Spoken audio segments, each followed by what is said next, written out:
ننګرهار کې د سپین غر خصوصي پوهنتون له لوري اطلاعات او کلتور ریاست سره په ګډه همغږۍ د کتاب لوستنې او مطالعې درې ورځنی نندارتون پیل شو. دغه خصوصي پوهنتون د څېړنې او علمي مجلې مرستیال محمد جمیل وسیم وایي نندارتون کې سلګونه علمي کتابونه نندارې ته ایښودل شوي چې موخه د کتاب لوستنې فرهنګ دودول دي.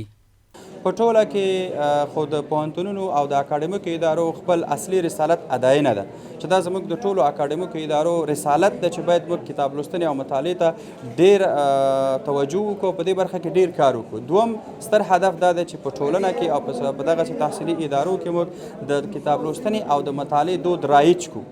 د کتاب لوستنې نندارتون وطن ګډونوال سمیر دا ډول نندارتونونه د مطالعې فرهنګ پیاوړي کولو لپاره مهم بولي او په دوام یې ټینګار کوي.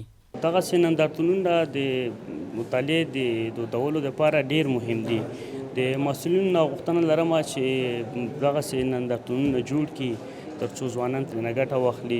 د کتاب لوستنې یو بل مینوال لیاقت له ځوانانو غواړي چې د انلاین کتابونو په ځای د چاپي کتابونو ته پاملرنه زیاته کړي تر څو لیکوالان ګټورو کتابونو لیکلو ته وهڅول شي.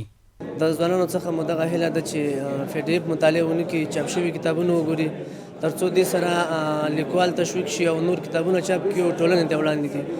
د ننګرهار اطلاعات او کلتور ریاست د اطلاعات امیر مولوي صدیق الله قریشي بدلون د کتاب لوستنې او مطالعې فرهنګ دودولو لپاره په نږدې راتلونکي کې ننګرهار کې د هېواد په کچه د یو لوی نندارتون د جوړولو خبر ورکوي.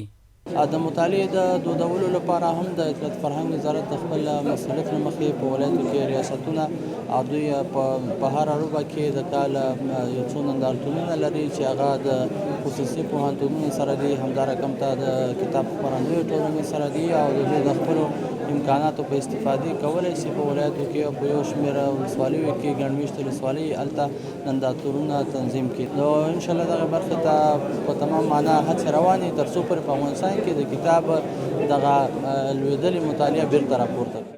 د یادونې وړ ده چې ننګرهار کې له دې وړاندې هم د کتاب لوستنې فرهنګ پیاوړتیا او کتاب لوستنې ته د ځوانانو هڅونې په موخه بېلابېل پروګرامونه جوړ شوي دي.